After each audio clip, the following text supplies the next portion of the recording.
دلا تا چند سرگردان در این داری فنا باشی، گرفتاری زر و مال و پای نفس و هوا باشی.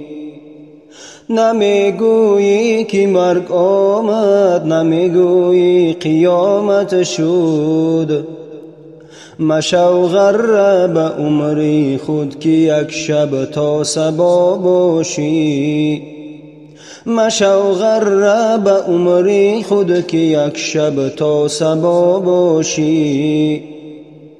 چو کرمی پیله گر پنهان شوی در اطلس و دیبا، که آخر مرگ می آید دیگر غافل چرا باشی.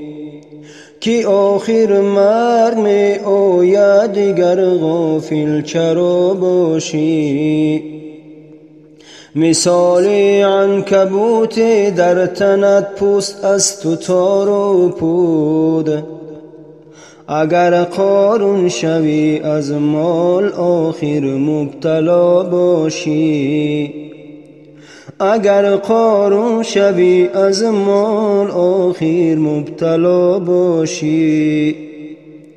اگر عمری تو در دنیا بود چون نوح پیغمبر، که آخر وقتی مردن در جهان با یک قبا باشی. که آخر وقتی مردن در جهان با یک کفن باشی. وای باشی اگر باشی، وای باشی اگر باشی. نه زن آید به کار تو، نه فرزند و زر و مالت. زند با دیگران گوید که فردا یاری ما باشی. دریغا بعد مردن زند با دیگران گوید که فردا یاری ما باشی.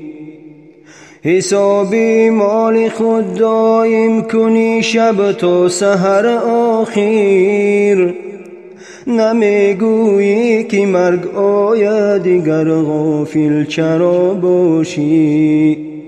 نمیگویی که مرگ آید دیگر غافل چرا باشی.